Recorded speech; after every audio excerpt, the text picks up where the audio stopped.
Hey everyone, welcome to already. See, I'm over here like Get it out of the way. thinking in my head. I'm like, welcome back, welcome in, welcome. What do I want to say? Hey everyone, welcome in. We are back on Dev Interrupted. I'm your co-host Conor Bronsdon, and today we're joined by Scott Carey, editor in chief at LeadDev. Scott, great to have you with us. Nice to be here, Connor. Thanks for having me. You're joining us from the UK, right? That's right. Yeah, I am in a very grey London at the moment, but we have just come off a very vicious heat wave, so I'm very much enjoying the respite over here.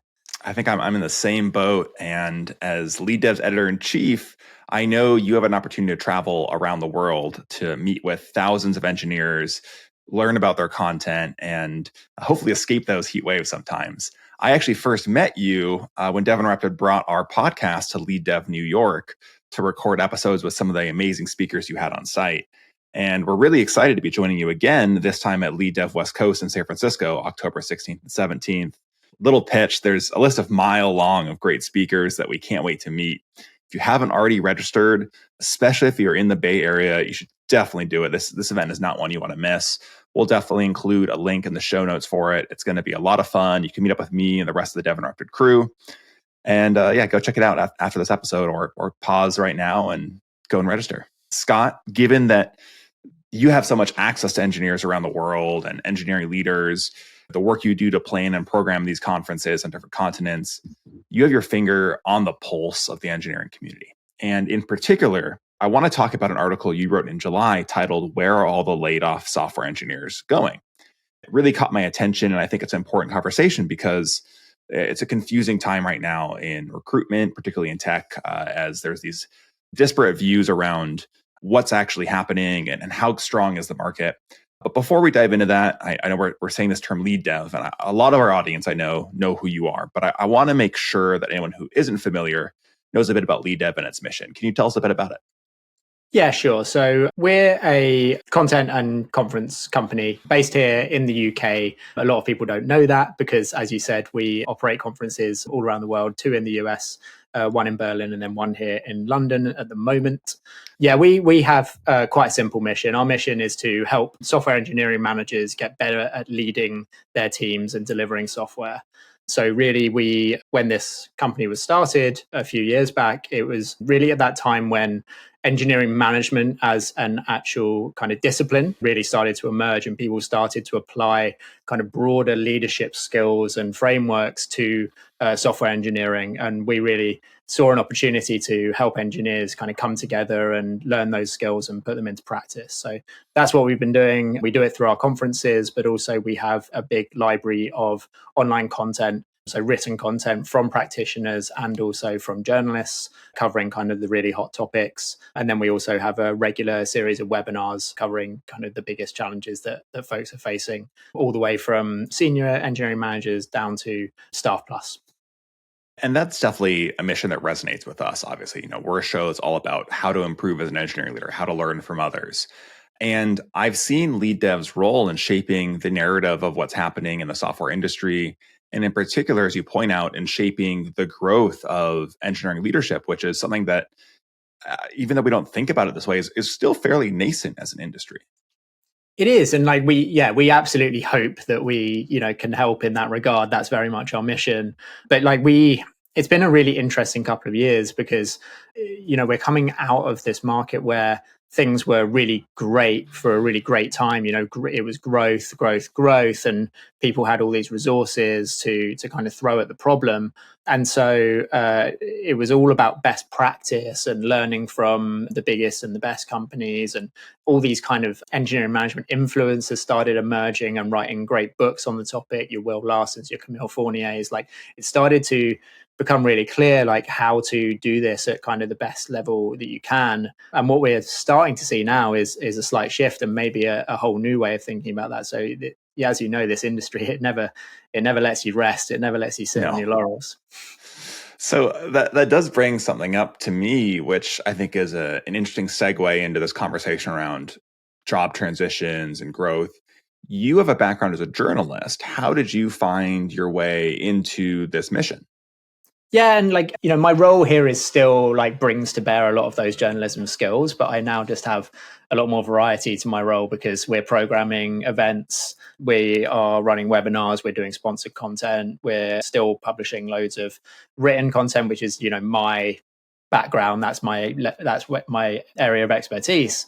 But yeah, really I got into journalism not really knowing what I wanted to do. I just knew that I kind of wanted to write for a living, and I'm pretty nosy. I like talking to people. I particularly like hearing about people's jobs.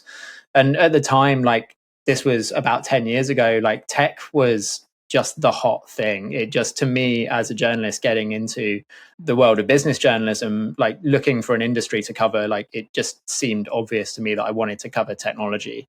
And it wasn't that easy to get my foot in the door, but luckily I had a friend at the time who was working for Business Insider, and I just got talking to him and I said, is this as cool as it looks from the outside? And he was like, yeah. He was like, it's just nonstop. I was covering the travel industry before, which sounds super fun and interesting, but is actually slow. It's just a slow industry. You get a new aircraft every now and then, you get a new hotel chain every now and then, whereas tech, it's just something new every single day. So I was really keen to get into it, and I haven't looked back since. I've just been covering this space now for a number of years, and I still love it. I still am just intrigued by the challenges people face and the stuff people build.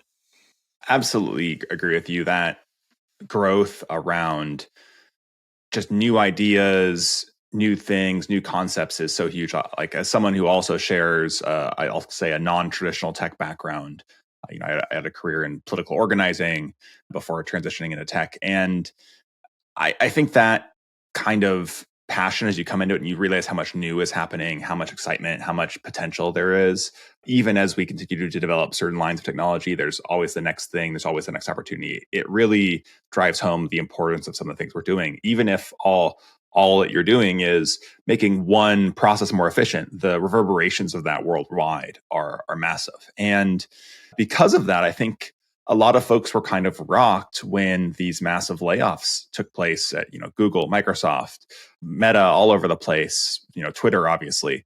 Not to mention scale up startups. We've seen, massive amounts of software engineers get laid off because of operating expenditure concerns or other, burn rate challenges people are having, or a variety of other reasons, whether real or imagined.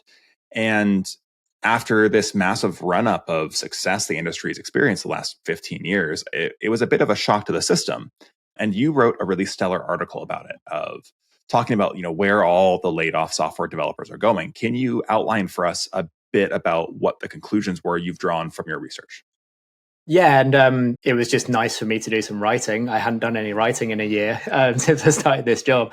And the reason I did it is because people just kept asking me. They were saying, where are all these laid off engineers going? We just hear about this relentless stream of layoffs. And it wasn't obvious to anyone where they were landing, because all we heard was that people were getting laid off from the big tech companies. There wasn't any funding going into startups, so there weren't the opportunities there that have always been there for people in technology.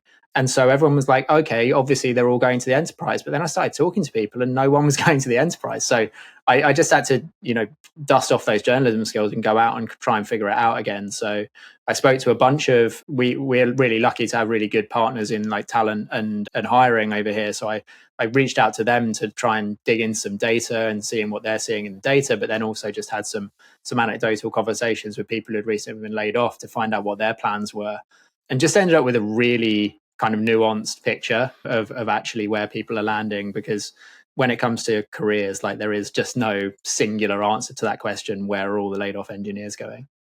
I remember a conversation with a mentor from years ago where he described his career not as a path, but as an ice flow, where, you are on this piece of ice and you have to make these decisions about what the next ice chunk you jump to is.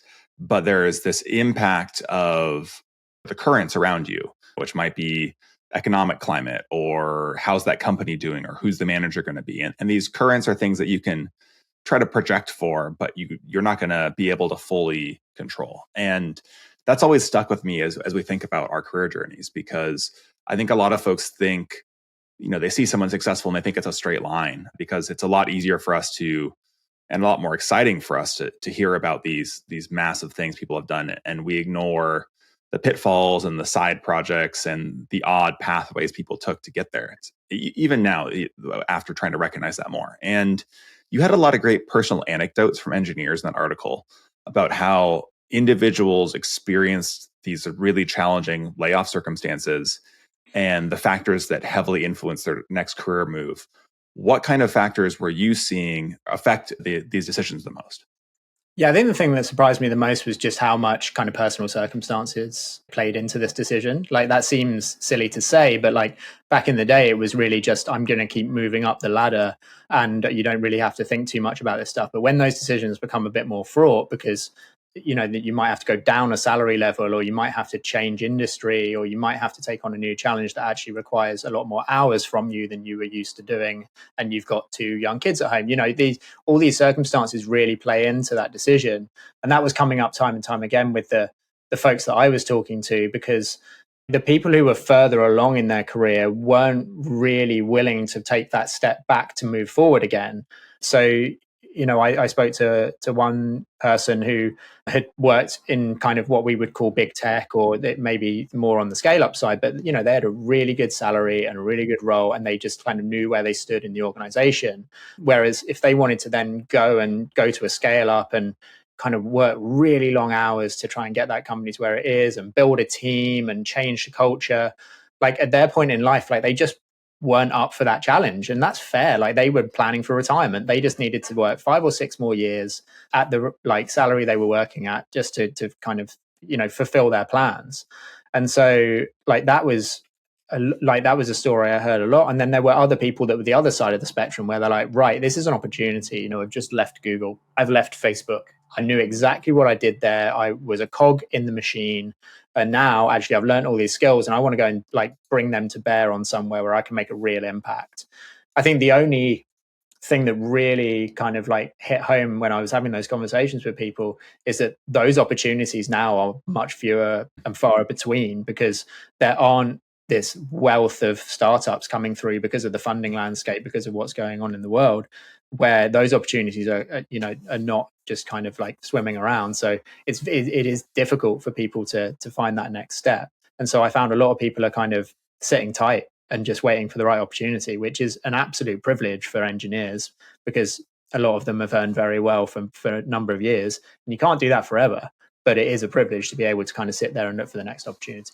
It definitely speaks to the importance of retaining some savings, having an emergency fund, because even when we think these boom times are going to continue, there are these risks, and we don't control these broader economic conditions that affect us. It is also interesting to see what's happening in the funding landscape at, say, the seed, pre-seed, Series A level versus Series B, C, D onwards, because I'm happy to say we're seeing less of a slowdown, if not very minimal, at seed level, where it's very new startups are still getting funded. But the problem, to your point, is that they only do a small portion of the hiring compared to the folks who are scaling and getting those large Series C raises. And that's where we're seeing a major slowdown, is those scale ups, those folks who are maybe meant to be the next unicorn, or were considered a unicorn and now probably would have to raise a down round.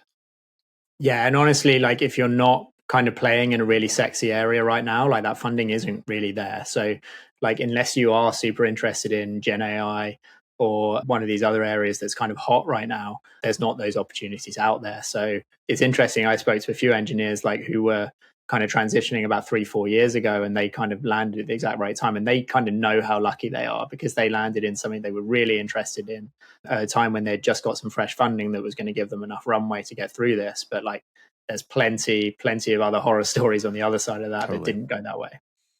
And I know there are trends that show a significant portion of laid off engineers are actually looking at industries outside of traditional tech. So finance, healthcare, manufacturing. What do you see that meaning for these industries in terms of digital transformation and talent acquisition? Yeah, I mean, that stuff has never gone away. And I used to work at InfoWorld, and we covered enterprise, and this has been the big story even before the layoffs, is that how do they access that talent? How do you compete with Google? That would always be the bogeyman. How do you compete with Google where you don't have the same money? Well, now you do. Maybe now you do, because they're freezing hiring, and there's all this talent out in the market. The only thing is, that's a really neat and simple narrative. But actually, when I was talking to people, like it's not quite happening in the way that people, the way that those organizations maybe thought. They maybe thought they could just get out there and just hoover up all this talent. But actually, the more conversations I had with people who were trying to do that, they weren't overly enamored with the people that were available, or they weren't quite sure whether it was the right thing to be doing right now, to be kind of hoovering up loads of talent and making the mistake that those companies had just made, but a couple of years further down the line, despite the temptation. So I think they're in a really interesting spot. They've been kind of waiting for this opportunity in different organizations. So, I always think of like finance and insurance and companies that have really big, interesting challenges and plenty of money to pay engineers, but also like it's a lot tougher to work in those regulated industries. Like you have to kind of pick up a lot of those kind of difficulties with developer experience, with things being a little bit slower, a little bit more red tape. It's like, as an engineer, like, are you willing to do that? And I saw a lot of engineers blanching at that side of the job, where it's like, I really don't want to be hamstrung. I really don't want to like constantly be banging my head against these kind of old systems when I'm used to working with the latest and greatest tech. So I think the challenge for those organizations remains kind of the same, even though the circumstances have changed a lot. Like the talent is out there, but the kind of sell for them is maybe slightly less about the money and less about the big challenge and more about giving them the experience that they kind of want. That's super interesting to consider because, I mean, we talk a lot about developer experience on this show, and recently it's becoming more and more of a topic of conversation for engineering leaders. But I think we don't always see such stark examples of its impact on hiring and retention. We talk about it. We'll say, oh, it helps me retain engineers, and I think we're seeing it here on hiring. To your point of, oh, companies that have good DevX are more likely to land top engineers. So it's a great reminder of that importance. And it's interesting also because those companies are often major tech companies, the Microsofts, the Apples, the Amazons, the Netflixes. And not only, do they have the advantage of having incredible platform teams that they've invested, billions in, that they can leverage in hiring, retention, and speed up the processes, they also have an outsized impact, as you mentioned with Google, on job market dynamics. How are you seeing those major tech companies impact the dynamics of this, job market currently for engineers? Yeah, I mean, it's caused a massive shockwave. Like as I was saying, like it's put this kind of like flood of talent on the market, and I think a lot of people are struggling to work out what to do with it. They're trying to work out how to kind of sift through that talent and working out if they're the right people for them, and if they have the skills that they want to be a little bit more entrepreneurial, or kind of be a little bit more outside of the box. And a lot of the folks I was talking to, they just weren't seeing what they wanted from that talent pool. So that initial excitement kind of got tempered quite quickly in terms of what was available.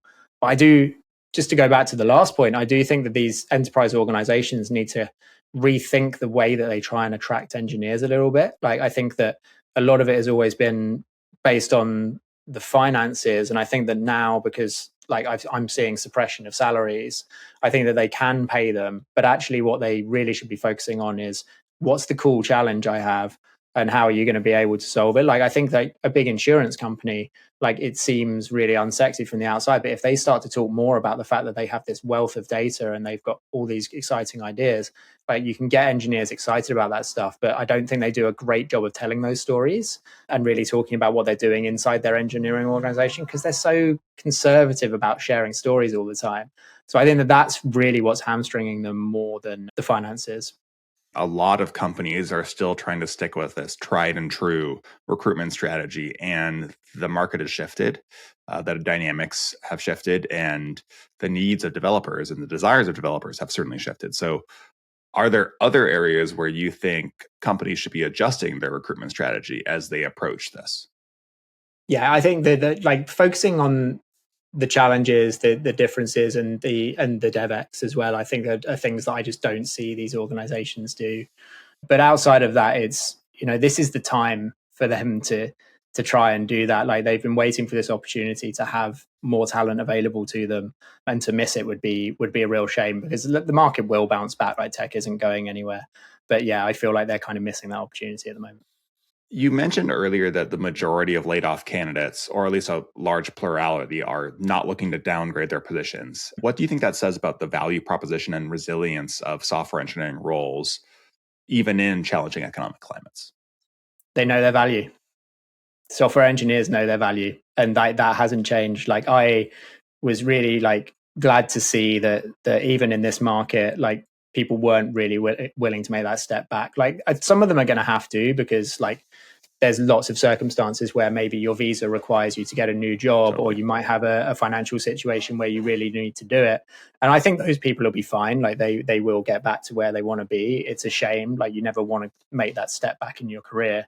But in the broadest sense, like, most engineers know that their skills are still very in demand. As you said, like, the demands of digital transformation have not gone anywhere. The demands to deliver new technology has not gone anywhere. We know that engineers who are left behind are absolutely feeling the crunch because they're getting asked to do the same amount of work with smaller teams, with less colleagues. And like, they can see it. They're not stupid. Like, they know that these skills are still going to be in demand. So a lot of them are willing to sit tight and just wait for the market to bounce back so they can get back in there. Sounds like you don't think AI is replacing developers anytime soon. I don't see it. I really do think that whenever these things come up, they have this miraculous ability to somehow like actually increase the amount of work that people end up doing, because there's now like an increased like expectation. I was reading a thing in HBR the other day about the rise of citizen development now that AI is there. And I was always so bearish on no code, low code. I just never saw anyone give me a good example of like a citizen developer in an organization that had actually launched something that people use. And I'm sure they exist, but I just never really saw it. Whereas with AI now, like, I think that there is a much more opportunity for someone in your finance department to build a very quick app that solves a really annoying pain point for them. But as the piece said, like, someone's got to manage that like bigger now estate of applications. Like, I just feel like it's somehow, like every one of these technologies that says it's going to save us time and give us a 4-day working week, it's somehow going to give us more work to do. Well, I'm still holding out hope for the 4-day work week, I have to say. That sounds pretty nice sometimes. I know there are other entrepreneurs and, software engineers who are taking the opposite direction, saying, hey, we want to double down, we want to work more. Maybe I was a staff software engineer at Meta. I'm going to go found something now. To your point earlier, I have these skills I've built up. I have these connections. What are you seeing on that side of things, where software engineers are maybe going to be co-founders or early employees at some of these smaller startups? Yeah, I was amazed actually by the numbers here. Like, the amount of software engineers that were kind of looking at this market and losing their jobs or leaving their jobs and deciding to go and start their own business is just a level of kind of ambition and bravery that I do not have. But I absolutely take my hats off to them. Yeah, I was working off this piece of analysis by Biz Report, and it said that 13 of every 100 people who recently lost their jobs had started their own companies. Wow. And like most of those founders, so 9 out of every 100 startups being established was by a former software engineer. And what it told me was just like, this has always been the case. Like, big successful startups have always bred more entrepreneurs. Like, you get like the classic example that I'm loath to use, but I can't think of a better one now, is the PayPal mafia. Totally. But here in the UK, we have the Go Cardless mafia. So Go Cardless was a fintech company here, but like 5 of the founders or people who came on pretty early all went on to found companies like Monzo, which is a really big challenger bank here, and other companies that you may not have heard of, but like who have been very, very successful. So I think it's always happened. I was just really surprised to see software engineers doing it now in this like situation where there isn't a lot of funding out there. But it just shows you that like there's still that kind of bullishness on new tech ideas and building a business around it. So I'm really happy to see that that's not completely gone away. I just really hope that they can find a way to get these ideas funded, because that looks like a real challenge right now. It's definitely exciting. I'm hopeful that in the next year or two, we'll see that funding market open up a bit more for them outside of the AI space, which doesn't seem to be having any problems. But just do what was it, Sundar during the Google conference, just call it, saying everything's AI. That's how you get your funding now. So yeah, just add do an .ai domain, you're good to go. I am curious, were there any other surprises or takeaways that you had from the research you did?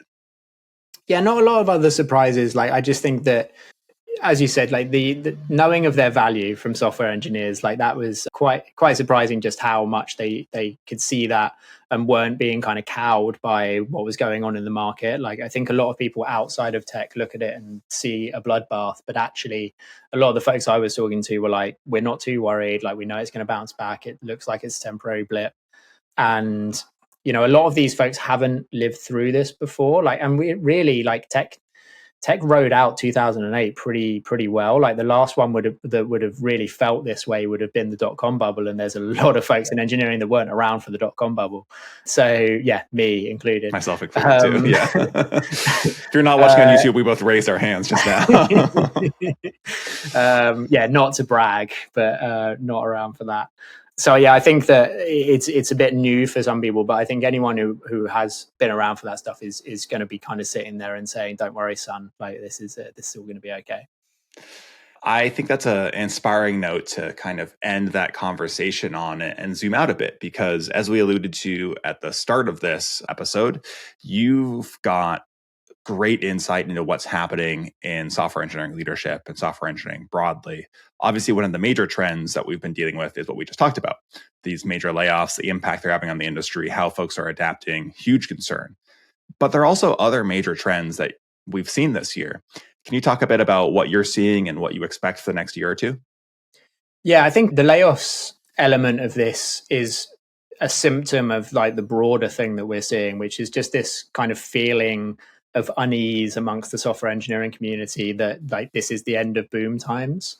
And like that feeling is completely warranted, because as we've been talking about, like the economic situation out there is different. Like we haven't actually hit a recession, but like it definitely feels like one. Money is not as cheap as it was. No, it is not. And I think that like seeing, like when I was doing the research for that piece, like the thing that really crystallized for me was just like the way that the whole market is being crunched in the middle. Like I'd realized that the difficulties at the top end were happening because of over exuberance, post pandemic, over hiring. My favorite example that people don't talk about a lot is Peloton. Like Peloton was like, oh, great, people are just going to use Pelotons the whole time now. So we're going to build a factory that builds Pelotons. That was a disastrously bad decision. But like that in microcosm is what happened to a lot of tech companies. Like Zoom is a big one where it's just like, oh, like people are just going to Zoom all the time now, and we're just going to like react to that. Whereas actually people really underestimated like how much things were going to come back to pre-pandemic levels. So I think that I was kind of nascently aware of what was going on at that top end of the market and how that was going to have a knock-on effect. But what I wasn't kind of prepared for was the crunch on the bottom end of the funding as well, meaning that like all you were left with was this middle. And I think that was putting people under loads of stress. So the layoffs is a symptom of that, but actually the broader trend that we're trying to really wrap our head around now is like, how do you navigate kind of the end of boom times, especially, as I said, for a lot of engineers that have only known that world, and a lot of engineering managers that have only known, like this sounds like it's reductive and I don't mean it to, but basically it was just like there was a lot of problems that you could hire your way out of, or you could throw more infrastructure at, that you now can't do that. So I think that there's like, for us, programming events into 2024 and thinking about our content, it's really like, what is the new set of challenges that this kind of brings up, and how can we be as early on them as possible? Because from a lot of the conversations I'm having, like people are figuring out a lot of this stuff, but we're hoping that by kind of the middle of next year, we have started to identify folks who have been early on figuring that stuff out, or have found a way, and they can start to share some of those stories with our audience. And it just kind of really puts into context like how early we are in whatever this next wave is. Do you think there are particular challenges that you want to hone in on? Is it, hey, like we used to be spending so much time on hiring and like how to hire well, and now we need to focus in on this aspect of engineering leadership? Or is it a multitude of things? It's going to be a multitude of things, but I think like, because at LeadDev we're very strong on like human centric leadership, like servant leadership, we basically have like staked one end of the spectrum here, which I always like to think is the opposite of the Elon Musk end of the spectrum of like engineering management, which is, we want people to care about their people and progression, and we want people to deliver great work and whatever you need to do that. So that's really where we kind of stake our claim, and those are the stories we go out and try and find. And I think that doing that in this market, when I talk to a lot of engineering managers in our community, like that is the stuff that's causing people loads of anxiety. It's like, how do I promote and progress people in my team when there's less opportunities for them to do that? How do I kind of reward people when the pot of money is smaller? How do I make those decisions when like my CEO is asking me to give them like lines of code as a metric, and I have to like explain to them over and over again why that's a terrible idea? But like, as I was reading Gergley's Pragmatic Engineer newsletter the other day, and he was like, at the end of the day, if the CEO and CFO want some metric on your engineering performance, you're either going to give it to them or they're going to get it themselves, and you'd much rather give it to them. So like, these are things that are definitely causing a lot of people in our community anxiety. And as I said, like no one that we know of yet has got it figured out, but we're hoping they do. And then we're hoping we can help like share those stories with people. Absolutely. That's something we think a lot about. I mean, obviously, Linear B is the other company I work for. The DevOps is part of what we do. And so we're very bought in on this idea that like CEOs and CFOs, they want to measure engineering. We are not going to be able to stop them from doing that. So let's make sure they do it the right way. Let's look at team performance. Let's look at how can we improve team efficiency. It's not punish individuals who maybe are doing things that don't show up clearly on a Jira board or don't show up clearly in lines of code. And to your point about the kind of Musk-esque style, there's a lot of folks who are just like, no, I'm just going to use this metric, even though it doesn't necessarily apply well and is going to cost me people long term because of that negative developer experience we alluded to. So it's frustrating for us, I think, to see this as an industry where we really want to do right by our people and give them these growth opportunities you mentioned. Yeah, and I think like going back on your like point about Gen AI, because we can't not talk about generative AI at the moment, but like it's an interesting kind of factor in this, in that it just kind of adds to the problem, because you're asking engineering managers to kind of rethink how their teams can deliver what they were delivering with less people. A lot of people are going to see generative AI as an opportunity to do that, to create some efficiency, to add some resource without adding human resource. We haven't seen like that level yet, but I think that's where people are like looking at it going and thinking that they can kind of figure that stuff out. So that's another factor that like we're definitely seeing in terms of like, how does generative AI change the output of your organization? How do you manage that? Like, these are all definitely things that we're seeing people kind of grapple with already. And we really want to kind of get our teeth into that topic this year and especially into next year, and help people kind of navigate it, because it's brand new and it's definitely going to throw up some effects that we don't foresee. Yeah, that's something we're talking about as well, is how do you map the ROI of generative AI code? Actually happy to have a full conversation with you on that at some point, because I think we have some interesting ideas there and are having conversations with data partners that I'm excited to talk about more once they become more public. The other thing you alluded to there, I think, is the debate that's happening around developer productivity, right? So the recent thing that's kicked it off has been McKinsey coming out with their framework and saying, oh, this is the approach you should take. And a lot of us thinking there are some issues with that framework that could be improved, let's say. And to your point about Gergley and Pragmatic Engineer, he and Kent Beck did a fantastic two-part response to that. I still have nuanced critiques of them. We're actually going to have a full episode coming out before this. If you haven't listened to yet, you'll want to make sure we do. We're going to be talking in depth about that framework.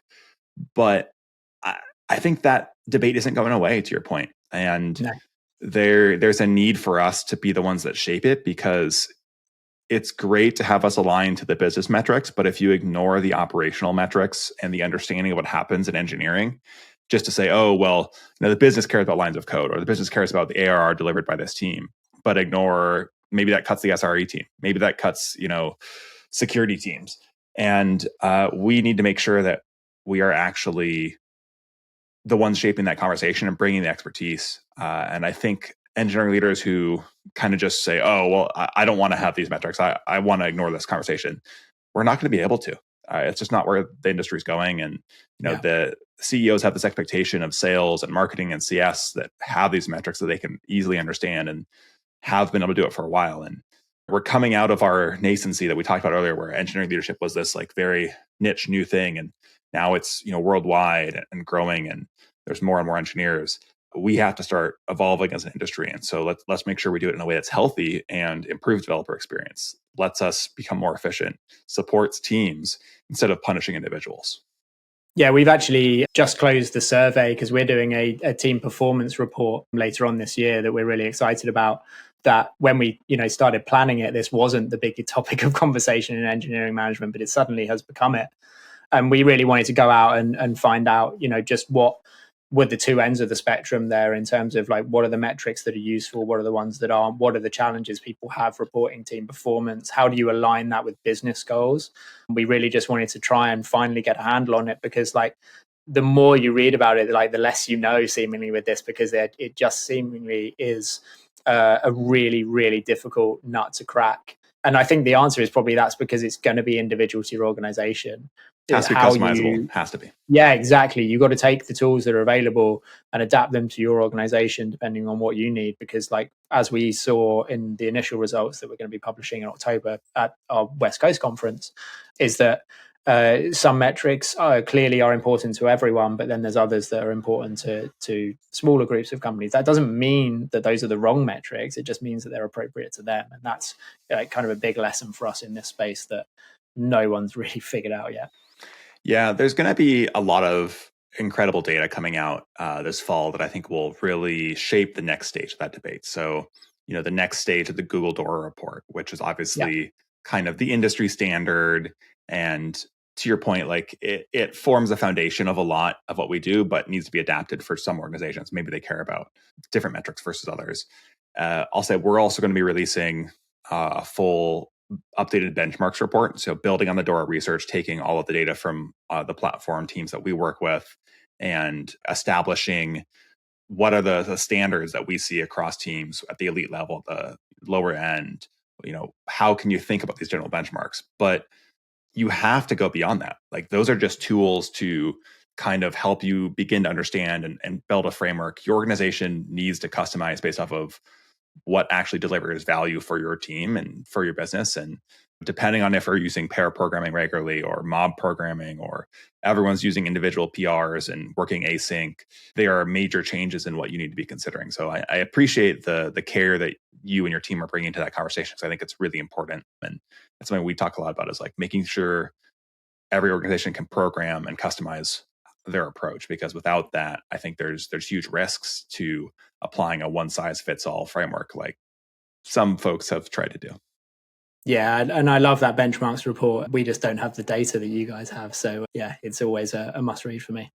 Well, that's very kind of you. We're excited to see what your survey has to say. I think that'll be really interesting.